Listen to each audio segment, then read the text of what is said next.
cennetten yer üzerine gönderende burada buluşturupdur. İnşallah Arafat'a gideceğiz. Arafat'ta orada görəsiniz yani şeydir. Orada ilk insanın şeylediği yer buradır. Bu torpaqlar dünyanın mərkəzidir. Nəinki dünyanın mərkəzi, hətta Allah'ın Azze ve Celle Taha surasında buyurulduğu kimi Nestağfirullah Er-Rahman istevel alel arş. Rahman arşa istiva etti. Rahmanın istiva elədiyi arşın altında Sidret-ül Münteha var idi. Sidret-ül Münteha Allah Resulü sallallahu aleyhi ve sellemin Miraç'ta Rabbinle görüştüğü, Rabbini gördüğü yerin adıdır. Resulullah sallallahu aleyhi ve sellem deyir ki, ben deyir, Sidret-ül Münteha'da Kabe'nin aslını gördüm. Yani inşallah indi getdiyimiz Kabe ki var, o 3 hissədən ibarətdir. Biz onun ortadakı halını görməyə gedirik. Allah həqiqisini də görməyə nəsib eləsin. Deməli, Kabe'nin alt hissəsi cinlərin tavaf yeridir. Orta hissəsi insanların tavaf yeridir. Üst hissəsi isə Sidret-ül Münteha'nın altı isə mələklərin tavaf yeridir. Onun üstü isə Rahmanın arşıdır.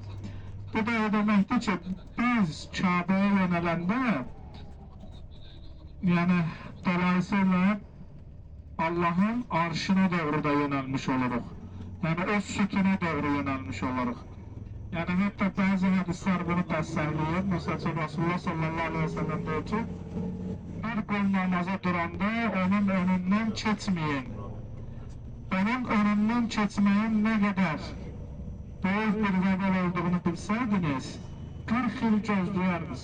Yəni, bir qul namaza durarkən o Rabbi ilə qarşı-qarşıyadır, Rabbi ilə söhbət edir. İndi bu boyut söhbəti var, 3-cü boyut, 4-cü boyut, 5-ci boyut, biz bunları bilmirik. Aslında bu barədə dərin elmimiz olsa, biz həqiqətən ispat edərik ki, və yaxud da öz imanımız yəqinləşər ki, Allah bizə həqiqətən elmi ilə şah damarından yaxındır. Yəni, çox rahat, bu bəsit avam lisanından sizə belə anlatım. Yəni, bir insanı kameranın qabağında nə tər rahat görərsə, yəni Allah da bizi elə hər tərəfdən, hər bucaqdan elə rahat şəkildə görür və izləyir. Mövzumuz bu deyil, mövzumuz budur ki, bu torpaqlardan keçəndə Resulullah sallallahu aleyhi və səlləmin buradan ashabı ilə keçməyinizi təxəyyül eləməyinizi istəyirəm. Xəyal gücündən istifadə edərək bu yollardan Resulullah sallallahu aleyhi və səlləmin keçməyini istəyirəm. Sizdən istədiyim ən böyük bir şey, istirham odur ki, yolların asfalt olmağı, binaların yeni tikilməyi buranın tarixiliyini sizə unutturmasın. Yəni, buranın hər torpağı, hər qarışı Muhammed Mustafa sallallahu aleyhi və səlləmin addımı var. Kur'an'ın endiği yerdəyik. Yəni, düşünebilirsinizmi yəni? Kur'an yer üzerinde sadece bu torpaqlar enib. Məkkə, Mədinə. Başka bir yerde Kur'an nazil olmayıb. Bir ayəsi Hindistan'da, biri Japonya'da, biri Amerika'da nazil olmayıb. Bu torpaqlarda nazil olur. Kur'an təmizdir, Kur'an paçdır. Paç yerlərə də nəsib olur. Çox insan var ki, mən burada belə bir şey eşitmişdim bir dəfə. Bir Ərəb bizim dostlardan birine demişti ki, siz o boyda uzun yolları nə üçün gəlirsiniz? Deyir ki, Beytullahı görmək üçün, da Allahın evini görməkdən ötürü. Deyir, biz 40 ildir burada yaşayırıq, bizim üçün maraqlı deyil. Həqiqətən də bu iş nəsib işidir. Həqiqətən də bu iş nəsib işidir. Allahın lütf etdiklərdə nəsib olur. Və Allah Azze ve Celle Bəqərə surəsi 154-cü ayədir ki, Əzkuruni əzkurkum. Mənə mən də sizi anım. Vəşkuruli və lə yazidənnəkum. Şükr eləyin ki, neymətimi artırım. Həqiqətən buranın şükrü nədir? Bu torpaqlara gəlməyin şükrü odur ki, Ya Rab, çox şükür, məni buralara gətirdin demək buranın şükrü deyil. Bu qavli bir şükürdür, sözlü. Amma buranın hər saniyəsini, hər dəqiqəsini ibadətlə keçirtmək, günahdan uzaq durmaq, minnət duyğusundan yaşamaq buranın ən böyük şükürüdür, həqiqətən. Yəni, ya Rab, çox şükür. Allah'a hamd olsun ki, sən 8 milyard insanın içindən seçdin, bizi buralara gətirdin. Allah istəməsə, insan evindən çıxıb bir otaqdan öbür otağa keçə bilməz. Harada qaldı ki, bu yolu gəlsin. Quran ayetinden de sabittir ki, deyir, bir insana Allah bir şey lütf eləmək istəyəndə, yəni təvili bura gəlib çıxır. Önce Allah murad ediyor, sonra insan istəyir. Məsəl üçün belə deyir, bir insan tutaq ki, dua eləsə ki, Allahım mənə bunu ver, onu ver. O, ağlına gələn şey, önce Allah murad edir. Allah onun ağlına salmasa, o onun ağlına gətirməz, mümkün deyil. Yəni, Allah istəməsə sən cənnət istəyənməzsin. Allah istəməsə sən dünya istəyənməzsən. Allah istəməsə sən evlad, mal, mülk, sağlıq, səhət, hidayət istəyənməzsin. Biz bəzən deyirik ki, Allah bizə hidayət edir, Allah bizə cənnətə qoy. Sonra biz deyirik ki, görən Allah bizi cənnətə qoyacaq, bu duanın qarşılığı nə olacaq? Sənin bu duanın qarşılığı, sən dua eləməmişdən qabaq Allah tərəfindən təsdiq olunmuş bir şeydir. Məsələni inşallah anlata bilirəm. Yəni, belə deyim də, dövlət yardım ayrılmasa, dövlət pensiya ayrılmasa, sənin istəməyinlə o sənə verilmir. O qabaqcadan o haqqı sənə tanıyır, sənin adını o siyahıya salır, ondan sonra sən onu tələb eləmək ayrılırsan ki, hə, mənim belə bir haqqım var imiş.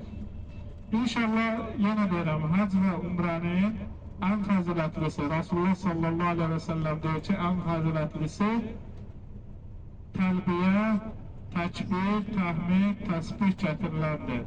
Təlbiyə yəni ləbbeyk Allahümmə ləbbeyk, ləbbeyk lə şərikə ləkə ləbbeyk, innəl hamdə və nimətə ləkə vəl mülk, lə şərikə lək. Yəni, ey Rəbbim, sən çağırdın, mən də sənin dəvətinə buyurdum, gəldim deməkdir. Sənin şərikin yoxdur, sənə minnətdarıq, bütün neymətlər səndəndir. Mənası bu mənada mənaya gəlir. Bu sözləri çox təkrarlamaq lazımdır. Yol boyu səsli və yaxud da qısa səslə. Qadınların qısa səslə deməyi tövsiyə olunur, kişilərin isə yüksək səslə ləbbeyk Allahümmə ləbbeyk zikrini çəkməyi Allah Resulü sallallahu aleyhi və səlləmin tövsiyəsidir. Yəni, Allah'a həmd olsun, dünya neymətlərini bizim üçün asanlaşdırıbdır. Əvvəl insanlar bu neymətə çatmaqdan ötürü atla, dəvə ilə, aylarla yol gələrdi. Çoxu xəstələnib yolda vəfat edərdi.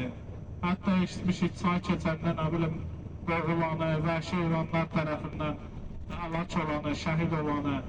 Yəni, Allah lütf elədi, nəsib elədi, Allah bizi bu yola gətirdi. Evdən çıxdığınız andan bəri, attığınız hər addıma Allahın izninlə bir günah silinir, bir savab yazılır və dərəcəniz bir dərəcə yüksəlir. Bir dərəcənin fəzilətini bilmək istəyirsinizmi? Bir dərəcənin fəzilətini Rasulullah sallallahu aleyhi və səlləm deyir ki, bir dərəcə o birindən aşağı olan yerdən göydəki ulduz qədərdir. Yəni, baxıb deyəcək ki, ayda, bunun məqamına bax, bunun rütbəsinə bax. Yəni, bir insandan qiyamət günü bir Subhanallah dediyinə görə o qədər artıq mükafat alacaq. Ona görə Allaha dua edin. Mən də sizin əvəzinizdən eləyirəm, cəm şəklində Allahümmə əyinnə alə zikrikə və şükrikə və hüsnü ibadətik. Allahım bizə yardım elə. Sənin yolunda gedərkən sənə gözəl şəkildə zikr eləyək, səni gözəl şəkildə şükr eləyək və səni gözəl şəkildə ibadət eləyək. İndi Məscid-i Haramda inşallah olacaq şeyləri danışım. Bu arada bacılarımıza bir xoş xəbərim var. Allah Resulü sallallahu aleyhi və səlləm buyurur ki, qadın Ayşə anamız soruşur ki, Allah ondan razı olsun, radiyallahu anha. Günümüzün 3/4-ünü Ayşə anamızdan öyrənirik. Qadınlara aid olan məsələnin də bəlkə də 4/3-ünü Ayşə anamızdan öyrənirik. alim bir ana idi. Allah şəfaətinə nail eləsin. Allah düşmənlərini ıslah eləsin. Ayşə anamız deyir ki, ya Rasulallah, siz kişilər cihada gedirsiniz, döyüşə gedirsiniz, qılınc götürüb